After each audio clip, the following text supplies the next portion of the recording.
Well,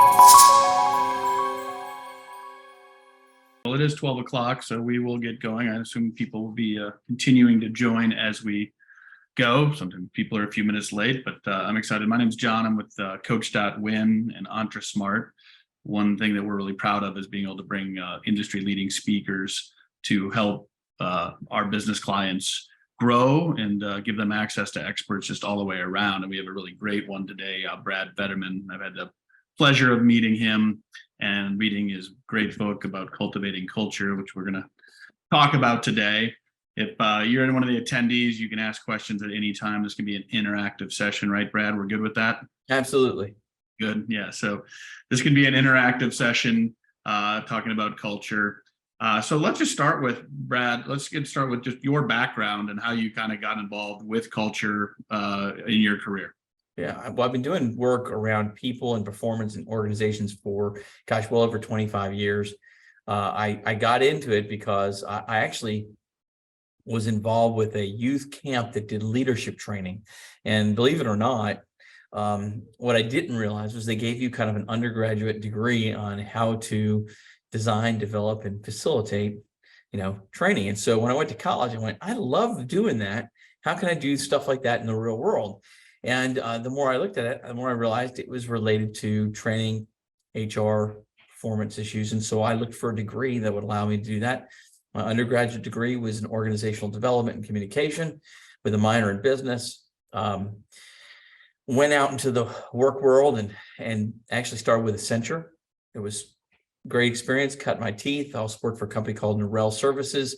And I just realized I wanted to get more strategic in it. So I went back and got my master's degree at Vanderbilt University. And from there, started working for Humana Inc., did some contract work in Tokyo and Japan. And then, when I was done with that, I started working for some consulting firms. And then eventually I created my own consulting firm. I thought, I've done this for others. I've grown businesses for others. I might as well do it for myself. And that led me to issues around employee engagement, culture. And I was drawn to those topics because I think they've changed dramatically over the years.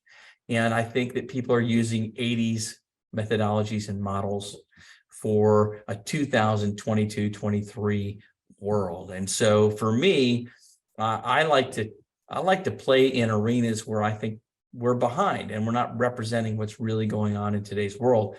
And so I was drawn to things like culture and engagement and really started researching it, working with clients on it like Hilton and ABB, Thomas and Betts. And the more I did it, the more I realized we had something that was really powerful at our fingertips, that we were making significant strides in profitability, in retention, in revenue generation, in safety, and that it was working in different organizations. So why not bring more of that to other organizations? No, that's great.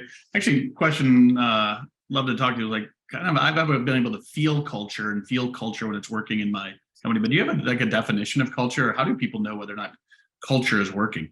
Yeah, I actually have two core definitions. Now, to determine whether it's working, I have a slide later on that'll talk about what a productive, healthy culture is, and one that describes the different types of cultures that exist. But my simple definition is this: it's simply a shared way of doing things. Now, that's neutral. It's a shared way of doing things that supports your business growth and sustainability over the long haul, then it's positive. If it's a shared way of doing things that does not do that, it's negative. No. But it's simply a shared way of doing things. Now, the second definition I'll give you is this: it's not what you espouse. Culture ultimately is the behaviors you're willing to tolerate. Got it. Now, I define this as the Matt Lauer rule. So we all remember Matt Lauer from the Today Show. Matt Lauer was finally let go, and NBC and the Today Show was in turmoil for a while. They lost a lot of money, lost advertisements. They've brought it back, but the situation they were in is because they were willing to tolerate behavior from him. And the reason they were willing to tolerate behavior from him was because he was considered special. You're in a hospital, a brain surgeon or a spinal surgeon might be considered special. If you're in a sales-driven organization, your best salesperson might be viewed as special. If you allow them to behave differently than everyone else, if you allow them to not have to adopt the cultural expectations, then that becomes your culture. So be careful. Exceptions create wakes of damage and problems, in their trail. And if you are unwilling to hold everybody accountable to the same expectations, then that's what will become of you. I love that. I like that wake of damage. That's a nice line. Another question that I had just in the last 2 or 3 years, how has creating culture changed with so many people working from home, COVID, Zoom, like we're on right now versus the in-person? Sure. I think in the beginning, it was good. You saw people in their own worlds. You saw what they were really like. It was a gift around humanity, around diversity, and you saw that everybody was in the same boat, right? The challenge happens when two things occurred. The first was the novelty of Zoom wore off, and you stopped paying attention to those things. And you stopped paying attention to the fact that this is a single mother dealing with kids, et cetera. You stopped dealing with the fact that this person was struggling because they're an extrovert and they are alone. You stopped worrying about an introvert that loved being on Zoom, but viewed it as an island, and they love their island and they're no longer connected to the team and the culture of the company. That's the first thing, was the novelty wore off. The second problem was that people started to go back. Even if it wasn't everybody, executives started going back. The cool thing about what happened under such terrible circumstances was it was a leveling of the playing field. Your CEO was stuck at home with his or her kids, and they interrupted his Zoom, just like yours got interrupted. But when that shifted and they went back to the office and their kids were able to go back to their school, they no longer saw the world from the same lens that their employees did. And that space between their employees and them grew again. And that meant the playing field was no longer level. And they started judging employees based on their own experience again, which is not their employees' experience. And I think that was the secondary problem with Zoom and long-term overhaul when it comes to culture. The next thing I'd add to that, which I think is important, so novelty and the playing field stops being level, is this: we all get to kind of live in our own world, and it's just one more crack in the shared value and expectations that culture is. And it means you have to work harder at maintaining and building that shared way of doing things, those shared expectations, norms, right? And if we don't reinvest and double down on it, then we lose that sense of shared work experience. And when we lose that sense of shared work experience, we lack a culture and a way of differentiating ourselves with our clients. That's problematic. And I think in the beginning it helped, and now we're seeing the negative side of it too. And it goes both ways. That's some really good insights. I mean, my son started in the world of Zoom, so he never met an employee, a coworker in the first 9 months of his job. And then now when he goes to the office, there's one of those weird mismatches. Sometimes there's only 3 out of 60 people at the company, and other times there's 20. So it's just a strange lack of connections is very powerful. Yeah. Which is interesting. So one thing, there's a lot of real things I love about your book.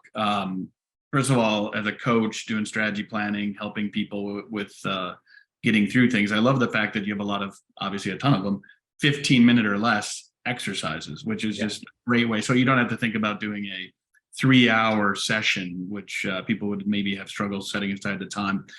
But the other thing I really enjoyed about your book is that you've broken it up into sections, and some are, quite obvious in the sense of, like you would say, building leadership and communicating with purpose and things like that. But a couple of them, I just want some insights. Then we're going to move into your presentation.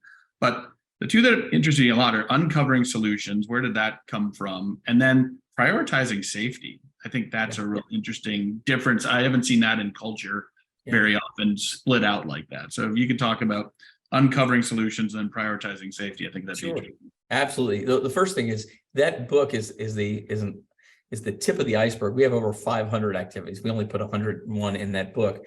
And it was built to be a playbook so that any supervisor, leader, manager, team lead can help build, sustain, and maintain the culture they want. And it really is a book to be used even more than read. But in terms of those two factors, uncovering solutions is it's really about changing accountability from being a blame game to creating an environment where people solve problems. And the best example I can give you is, we did it in multiple companies and it makes a huge difference. But the best example I'll give is my own. I had a new person. Her name's Faith. She's not new anymore. But when she started, one of the first things I wanted her to do was get used to our survey tool. And she was in it, and it was her first week, and I heard, uh-oh, and I think I heard a curse word too, but I won't mention that on the call. And I said, what's wrong? And she said, I said, Faith, you can say it. Just tell me anything. What is it? She said, I think I erased your entire account. Like all the data for the last 10, 12 years is gone. Oh. And I said, there's no way you could do it. I'm the super administrator. You don't have even the rights to do that. But if you did, well, I don't think you did it, right? She said, just check your account. So I checked my account, and sure enough, everything was gone. Somehow she pulled it off. I don't know how she did it to this day. And she was waiting for my reaction. And I basically went over, talked to her, and I said, what do you think we should do about it? I believe 99% of all problems can be fixed. What can we do about it? And she came up with a bunch of good ideas, and then I added to it. And so she started exploring and researching. And I came in the next morning. She said, check the account, and everything was back. And she said, help me understand why you didn't scream at me. Why didn't you yell? Why didn't you curse? Why didn't you? And I said, well, if I'd done those things, what would you have done? And she said, I would have freaked out. I would have frozen. And I'm not sure I would have come back the next day. I think I would have quit. I said, that's why. I said, it might have made me feel good in the moment, but it wouldn't have helped solve a problem. And the reality is you had an opportunity to learn. And so we sat down and processed that. And the reality is, when you create a culture and an environment where people are focusing on solutions, when they're focusing on accountability, when they're willing to admit they have a problem, they made a mistake, and come to you with ideas, when you foster that, you're in a whole different ballgame than the companies where people have to wait till the manager gives them an answer, where they have to, where they hide things and everything happens below the surface, right? You need to create problems, create it so the problems rise above the surface, but so do the solutions, and the people are coming to you with them. And the only way that happens is you foster that mentality. And that's what that chapter of the book is about. Yeah, that's great. That's a great story too. And I'm not sure I would have been so calm. So we were not calm on the inside. The safety one comes, we do a lot of work with logistics, manufacturing, hospitals. And what we found is that a core part of their culture has to be safety. It is not the only part of their culture, but it has to be something that's segmented out. Now, the problem that we found is that most of those people have charts and boards that measure safety. They look at number of accidents that have happened in the last 30 days or the next, what's happened in the last day. And all that's well and good. They talk about the cost associated with safety. And what we found is it's usually safety is discussed usually in a one-way fashion, manager to employee or manager to employees. And they usually have like a fire hose of lessons about safety that they want their employees to pay attention to. And this originated with a manufacturing firm where I watched their meetings, and the managers just fire hosed safety to death with their employees. And these were just men where their eyes glazed over, and they were just like, no, I've heard enough already, right? They had tuned it out. And I went to the management of that site and said, let me run a huddle for you. Let me run a culture workout session for you. And they said, I don't know about that. I said, how much damage can I do in one meeting? Come on, let me do one meeting, right? And so I totally went a completely different direction. I opened the meeting up and I said, all right, everybody, I want you to do something different. And I know it's going to make you uncomfortable, but bear with me. And they said, okay. And I said, this is a rural area. It was a bunch of older, mostly white men, right? And I basically said, close your eyes.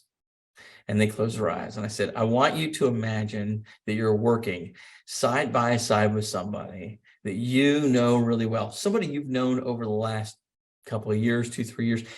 They've gotten close to you. You almost consider them kind of family. They're a brother, a sister, you care about them. Do you have somebody in mind? Right. Now, wait, I got answers. Yes, I got somebody in mind. Now, I want you to imagine that you're working with them. And I want you to imagine that you see them doing something that, hey, everybody does. It's not the best. It's not safety protocol, but everybody does it. And it's not a big deal in your mind. And so you choose not to say anything. And they're like, has anybody ever done that before? And they're like, yeah, right. Yeah, we've done that before. I said, okay, now I want you to imagine that because you didn't say anything, something happens to that person. They get hurt and they have to go to the hospital. How are you feeling? And you had these older men saying, I feel guilty. I feel upset. I'm mad at myself, right? All these different reactions are coming from a group of 10, 15 people. And then I said, okay, now I want you to imagine something else. I want you to imagine that you are no longer their coworker. I want you to imagine that you are the plant manager. And you're the one that has to make the call to his or her wife or husband or kids and tell them they're not coming home today. You might even have to make the call to say they're not coming home at all. Now, how are you feeling? And you had men crying, right? And they were really kind of upset by this. And I said, how does that impact the way you all are going to go to work today? What will you do differently today to make sure that nobody you work with is in that situation? And the ideas that came from these workers, these employees, were so powerful. And they were so involved, and they put it out there. And the managers of the plant were looking at this one meeting with this one department, one group, and they're going, "Holy smokes, we've never had a meeting like this." I mean, they usually just sort of sit there. We tell them, we ask if they have questions, or virtually no questions. They go back to work. These guys really care. These guys really are in. I mean, this is wow.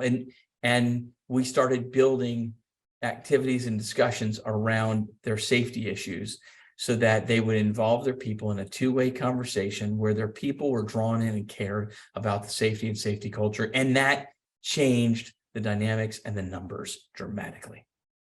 That is a fantastic story. And I'm going to use part of this webinar to share with my clients that have safety concerns, to share that story, because that's amazing. I mean, that is really, I've not had people talk about safety. You're right. It's usually a one-way street and a whiteboard with a number and a checklist, right? That's kind of it. Yeah. Well, great. I'm going to let you get into your presentation. All the attendees, if you're on there, feel free anytime to use the chat or the Q&A to ask questions of Brad. But I know you have a presentation prepared for us, Brad. So if you want to share that. I will, but you have to disable shared screen sharing so I can get on there and do it. Let's see. You should be. It's saying host disabled participant screen sharing, so I can't. Again. All right. Now I'm in. I'm in. All right, perfect. So I have provided a presentation for you that really talks a bit about two things: culture and emotional intelligence, because I think they're directly connected. And I wanted to bring that connection out in the conversation that we're having. John, can you do me a favor and be my eyes? Because while I'm looking at the presentation, I can't look for chat and that kind of thing. So that'd be helpful. All right. That'll work. All right, good. So I want you to think about what's happening right now. 77% of Americans have stress levels that impact their health. Prescriptions for anxiety and sleep medications have skyrocketed, double-digit skyrocketed year over year. 84% of flight attendants have had to deal with unruly passengers, typically dealing with violence. 54% of employees say work issues and stress negatively affect their home. By the way, there is more, since we've gone home for the pandemic, There are more there's more drug abuse and alcohol abuse than there ever has been in the workplace, believe it or not. And change is increasing in terms of speed and exponentially the amount. In the next 100 years, the next 10 years, you can expect 100 years of change of what you've experienced in the past, which means we no longer have a comfort in terms of keeping up with change. In many cases, people will be obsolete in 2-3 years in terms of the work they're doing, unless they have a development plan. The world will be different going forward than it ever has been. And we have over 5 generations in the workplace, more diversity than ever before, including 5 generations in the workplace. What does that all mean? It means a couple of things. Stress levels are higher. Change is at the forefront. Shared values are being trumped by individualism. And even strategic plans at companies will change quickly, which means there's one thing we have to count on. It means culture will become the stabilizing force in a company. It will become more important in the next 5-10 years than ever before. And if you don't have a strong culture, you need to build it. If you're not keeping it alive, you need to keep it alive. Here's the problem. The problem is that organizations are changing too, which means that culture becomes even more important, not just societally, but internally. We have distributed workforces. We are building networks based on software changes, technology changes, flatter organizations with larger spans of control. Hierarchy that's dying, and it should die because it was built off the military years ago, where we pluck people from villages, put them in rows, and ask them to march down a field towards another group of people that were set up the same way and fight. And basically, if you're in the first 2 or 3 rows, you were guaranteed basically death, right? That's where our hierarchy for organizations came from. We now live in a world where when you ask someone to do something, instead of saying yes, they say, why now, and why me? And we can't change that because our employees have been created, built, developed over the years, formative years, to think that way. They want to put their fingerprint on things. They want to be able to have value. They want to have purpose. They want to have meaning. And they don't want to be put in a box. So when they come to work, they expect that there is a benefit for them, that if they're helping the organization helps them. And they're going to ask those questions. And if you're part of the old culture and you get frustrated by those questions, then you will have problems, because that's the way it is these days, which means culture, shared values, shared norms, shared expectations, simply a shared way of doing things is more important even within the organization as it is outside the organization. So my advice to everyone is get comfortable being uncomfortable. That's where we're going. Your entire workplace needs to be rethought. We need to think about things from the standpoint of building a workplace that is good for our customers, but is also good for our employees. What do I mean by that? Most of our jobs and departments are organized based on what's easiest for us as an organization. Well, one of the factors in building an organization and laying out jobs should be, does it enrich and develop our people? And if we haven't thought about our jobs in that vein, then we need to start doing that. Leadership style going forward is different than what it has been in the past. And workplace culture needs to be at the forefront of what you do, not a background factor. And we'll talk a little bit more about that, but I think culture done in the 80s, 90s, will fail the way it was done in the 80s and 90s. It needs to be rethought and redone for today's workplace. Agreed. What was that? I agree. Oh, good. I'm going to share with you one of the key ways we think about the workplace, leadership, and culture in one graphic. It's called the success pyramid. Most organizations focus on success, and they put that at the forefront of what they talk about. I'm going to argue that it's important, but it should not be the forefront. In fact, if you focus on numbers, results, impact, and success first, you'll probably fail. Here's why. In order for success to occur, the numbers to get hit, everyone has to have ownership. they have to have accountability. They have to be willing to take responsibility for their work. And the only way that people have ownership and take responsibility for their work is if they actually have buy-in, which means they care about what they're doing. They care about what the organization is doing. They have commitment. They have bought in completely. And the only way that they have bought in completely and they care is if there's collaboration, that they have put everything that they have into it. They have shared their concerns as well as their likes, which means you have to have transparency and conflict resolution. And the only way you have transparency, conflict resolution is if you have trust, if you have safety, which means people have to have strong relationships. They have to have faith and belief that they'll be heard, that they can trust people, and that there will not be negative repercussions for them speaking out and saying what needs to be said. Now, what that tells you is you can't have success unless you have trust and safety. That success is built on all those other things. And most organizations have it wrong. I go into organizations every day and I ask, tell me about what you talk about in your meetings. And what they talk about are results. What they talk about are problems. But they don't work through these issues on a regular basis. And these are the types of things that drive success, not the numbers.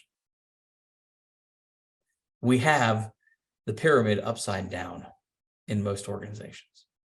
We need to flip it, and we need to talk about it differently, which is why we have this problem. You know, the truth is that you have two factors that drive what we should be looking for in a leader when we promote them.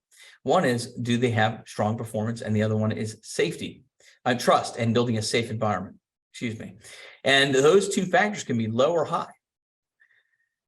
You know, if it's low for both, then there's no value there, and we should not be promoting the person. If it's high performance and low trust and safety, that's what I would call a high performance individual. But as a leader, they're a high performing jerk.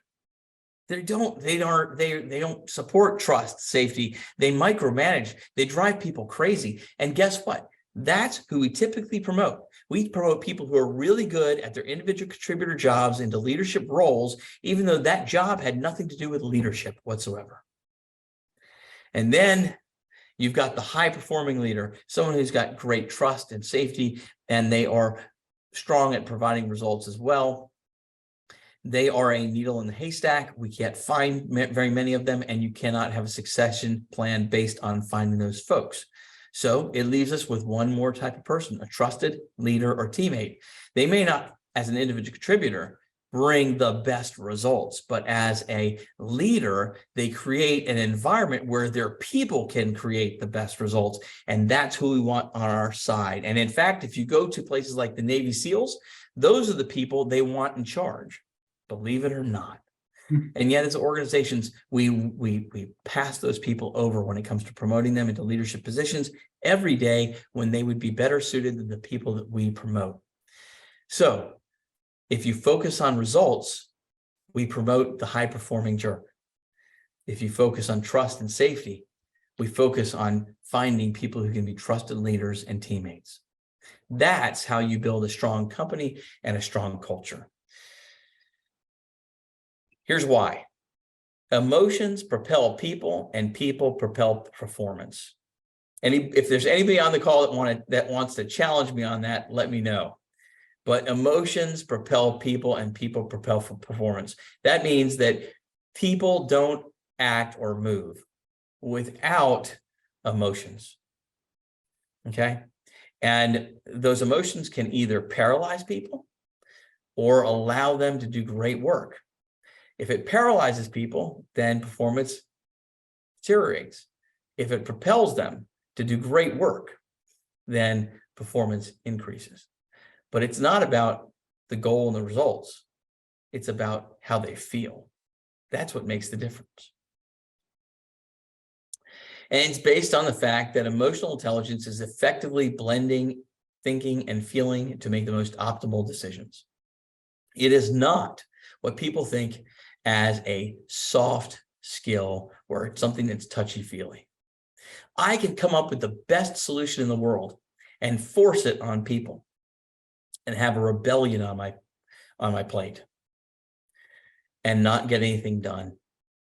Or I can have a mediocre idea that I get buy-in on, and I can beat the pants off the competition because everybody is rowing in the same direction.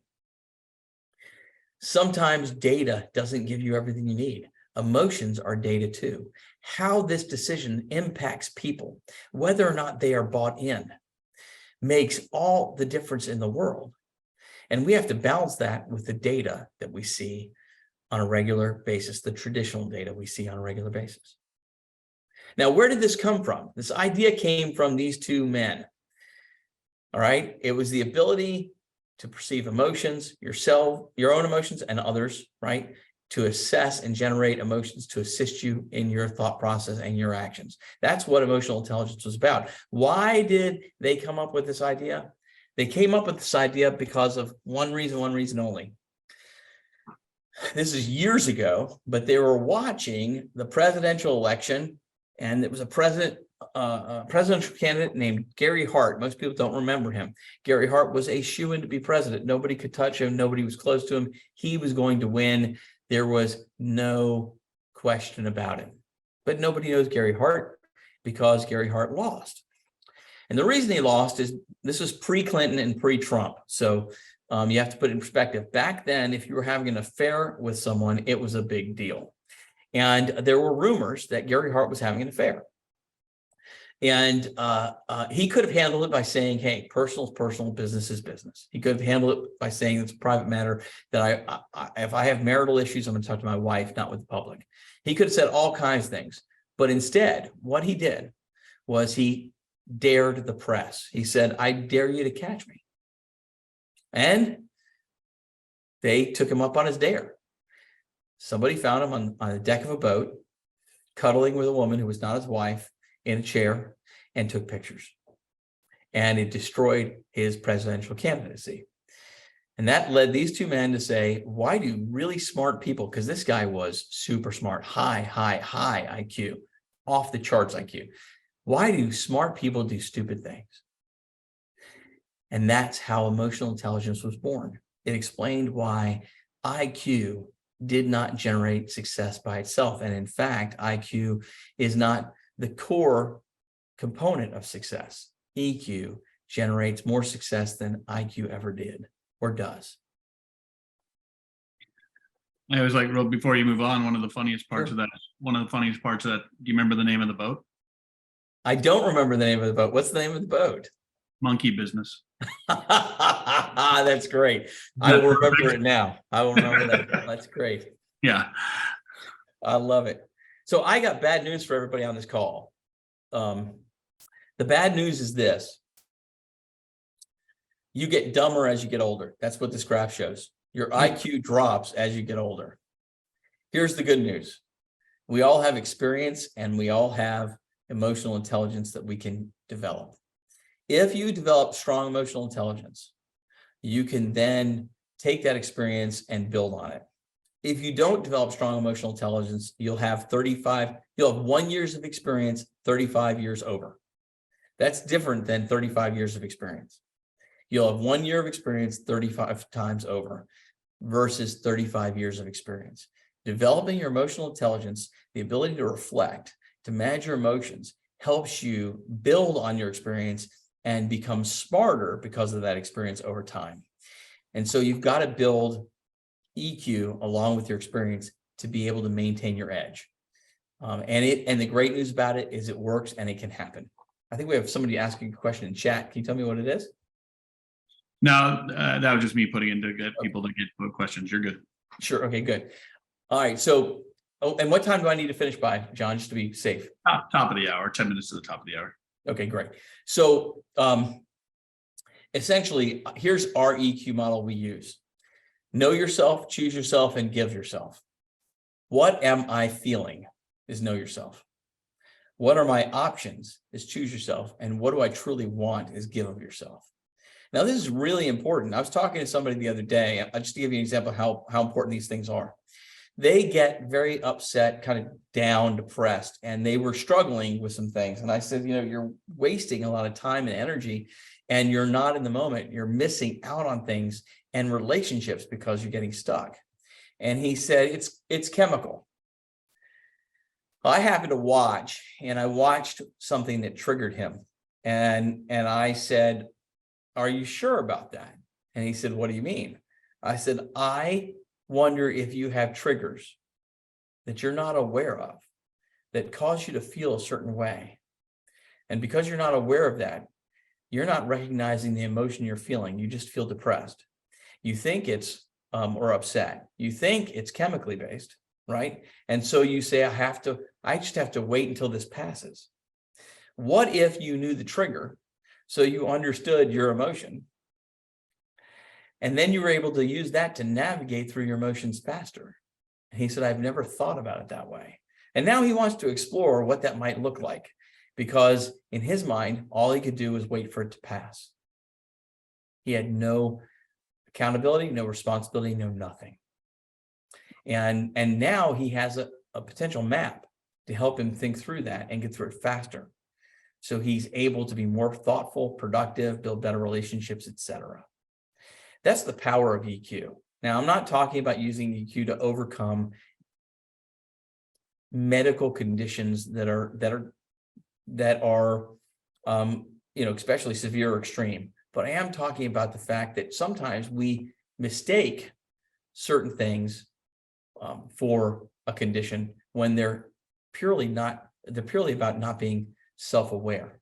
And we have to distinguish between those two factors.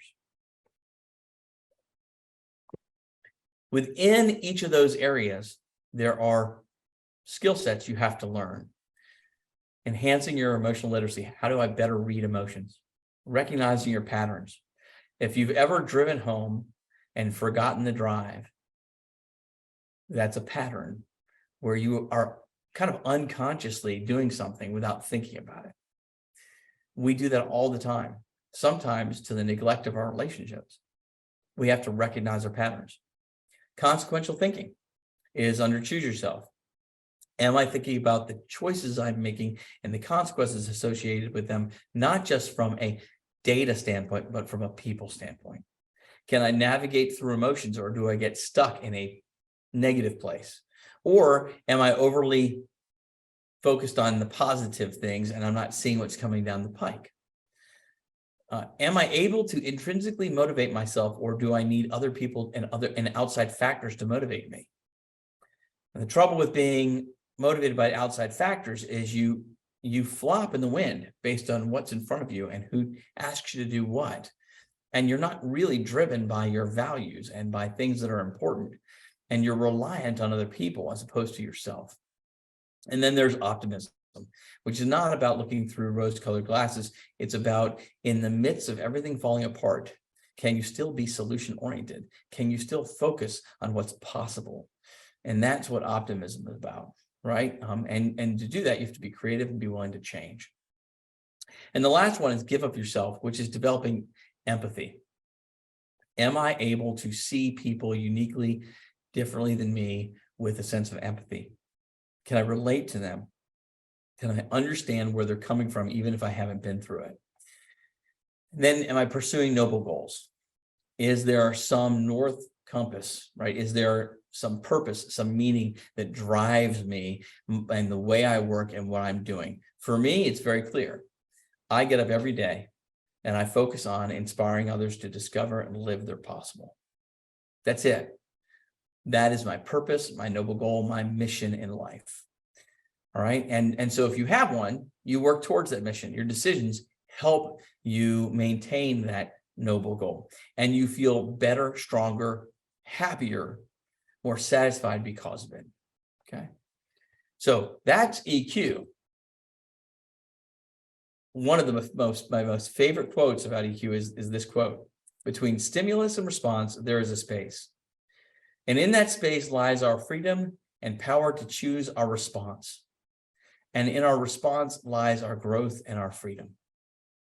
It's a man who figured this out, psychologist who figured this out in a Nazi concentration camp, that even under the worst circumstances, between the abuse that he and others received, And the way they responded, there was a space.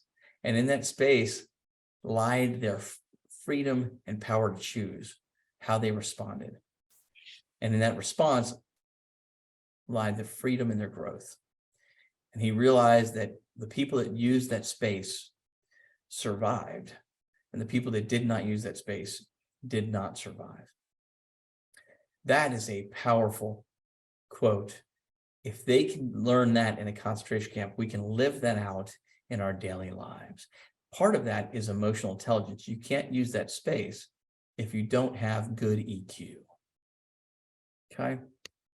Now, how does that relate to culture? And what does culture mean to you? I told you it's simply a shared way of doing things. And it's also the behaviors we're willing to tolerate.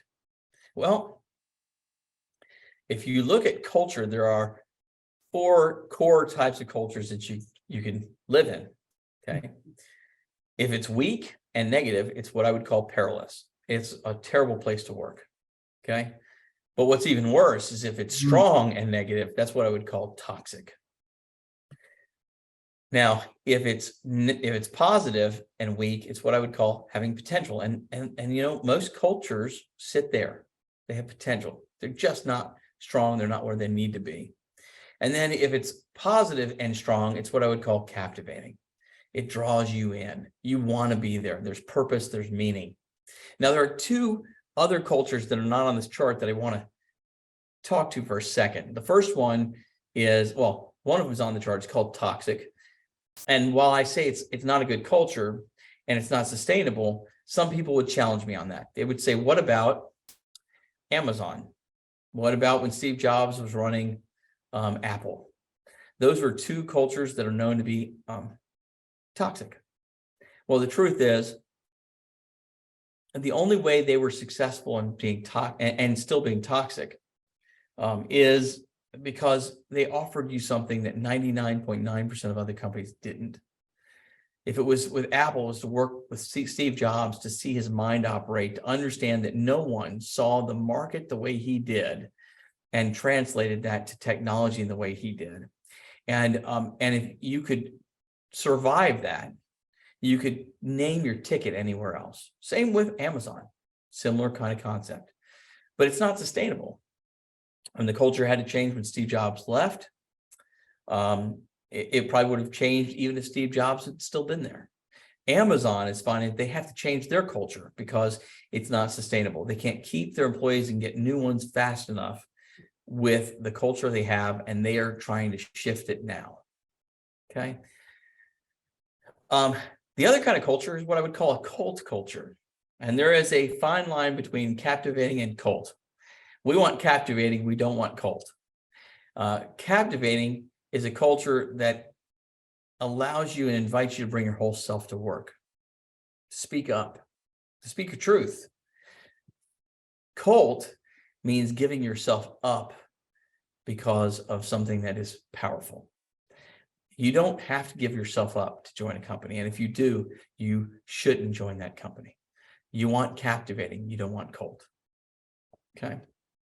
You see them, by the way, do you see some of that cult, like the old, I think it was in the past, maybe with kind of that Goldman Sachs mentality where you had to go to work for 3 years, 100 hours a week. Just, it was all part of the hazing of the new. Oh, yeah.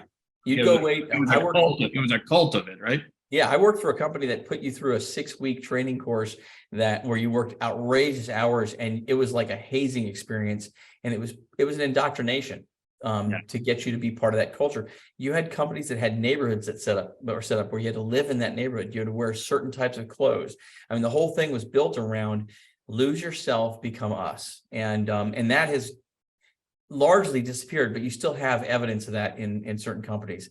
And when you do, run fast. It's just not healthy. And I've definitely seen the ones with the charismatic or the really special leader, like a Steve Jobs or like that. I always say it's fun, but you're flying really close to the sun. Yes. And eventually you're just going to get burned, right? Eventually. Absolutely. It's got a negative outcome to it, typically. Yeah, exactly. So great culture should do these things. I'm not going to spend a lot of time on them, but these are powerful, powerful results. And if your culture is not providing this, then something's wrong. Okay. We do have a couple of questions coming in. Sure. I don't know where you want to handle them. We can either do a little I bit. handle them anytime they come up. You can bring them to me and I'll handle them. How's So that? one person's loving what they're hearing, and they mentioned like how do you get started with this at a leadership team and then the whole company, or how do you just typically engage with a company, or what would you recommend if they have your book to engage with companies? So the book is great. And I think it's a great way for any leader to get started. If you're looking at, and it's self-explanatory, it gives you directions and sets it up for you. So I think it's a playbook. If you were getting ready to go on the field to play football, it would tell you how to play the game, right? So this is exactly what that book does. If you're looking for a playbook that's based on your organization specifically, typically what we recommend is going through it, what we call a design phase, where you design your culture around your stakeholders. We ask you to think about a few questions. What is your brand? What is your purpose? And then we ask you to think beyond that to what what values will support that brand, that purpose, and how you're viewed in the marketplace. And then what behaviors support those values, right? That's the first part of the design phase, to simplify it really quickly. And we use surveys, focus groups, and interviews and work sessions to get that work done. And then from there, the second thing we do is we actually do an audit phase with companies where we audit your policies, procedures, processes, people stuff, your training, the way you work with your customers. We look through all that kind of stuff, and we basically look for alignment to what the definition of the culture is versus what you're doing, right? And where you're doing it well and it lives up to your culture, we say keep it. Where it's not aligned, we say we got to fix this, right? And we make recommendations on how you can address areas that are stopping you from living your culture, supporting your brand, supporting your customers, and allowing your people to engage, right? So that's the second piece. The third piece is we will then teach leaders on how to cultivate and sustain the culture. And then we'll give you your own playbook that is built around your pillars, your values, your culture. And we can do that either via a paper-based model, or we can do it via an app online to support your culture. And then the last thing we look at is we look at, do you have the accountability and buy-in at the leadership level for what needs to happen to make sure that people live your culture and that you don't have the Matt Lauer effect, right? So we work on that with you as well. So those are the stages to building a great culture when we work with clients. Good question. Thanks for sharing. Do you have another question? No, I'll wait on the other one. Why don't you keep going? All right, cool. So core principles about cultures. Culture is a living, breathing thing. You have to feed it, and you have to feed it every day. Every interaction counts. I always have people tell me, but we talk about our culture on a quarterly basis. We have a meeting and we do a culture awards. Well, I ask whatever happens during the other 364 days of the year, or what happens the 89 other days of the quarter, or the 29 other days of the month. It's not about an event. It's about the way you behave, make decisions, interact with one another on a daily basis. And we have to recognize that it is not a set it and forget it model. It must be something that we intentionally cultivate in our company, revisit, reinforce regularly. It needs to be woven into business practices. Are we going over our culture in a productive way when we onboard people? Is it part of our recruiting process? Is it part of the promotion process? Is it part of our training for different jobs? Even in the way we behave and work with and deal with exits from the company and alumni who used to work for us. All of those things represent our culture, and we need to do it right. So here's, I think, where the EQ really comes into play. If you want to know whether you have a healthy culture, there are 3 core tests. Now, I'm going to add to this. You want a healthy culture that supports your business growth, which means that your customers have to feel your brand, and the employees have to be engaged and have the ability to drive your brand and deliver on your brand.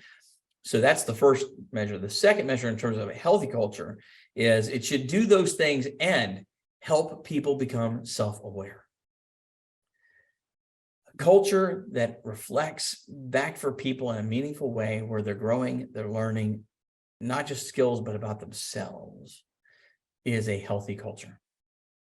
A culture that helps you learn other people's stories and develop empathy for them, even if they're uniquely different than you, is a healthy culture. I use these phrases, I'm not a believer that a company or a culture should be thought police or mind police. I can't make somebody value someone else.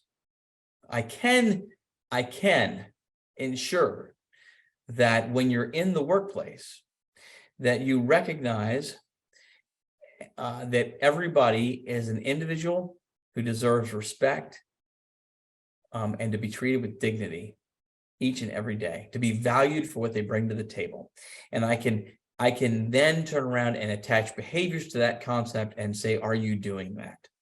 And if we have a culture that does that, that helps us learn other people's stories and develop empathy for them by showing them that we care about them, that they should have dignity and be respected in the way that we behave, then I have a culture that does that. And then it should allow people to be vulnerable and heal in front of one another. This idea that we walk through these figurative doorways and we leave our work person behind when we go home or our personal person behind when we go into work is absolutely ridiculous. It is a fallacy. It's always been a fallacy. We do not, if I'm going through a divorce, I'm still going through a divorce when I'm at work. If I'm stressed at work and I go home, I'm still stressed about work. The reality is our job should be about helping people integrate productively. And part of that integrating productively means that I have to be vulnerable. I have to be professional, but vulnerable. And I should not try and hide. And by the way, when you do hide, people know it. So if I were going through something really bad and I went into the workplace and I was trying not to share that with my people, they would not know what's going on, but they would know something is going on. They would read my behavior, my subtle cues, and say something's happening. And some of those people would say, why is he mad at me? Some of these people would say, what's going on? What's wrong? Is he selling? All kinds of things would happen. All kinds of scripts would be created.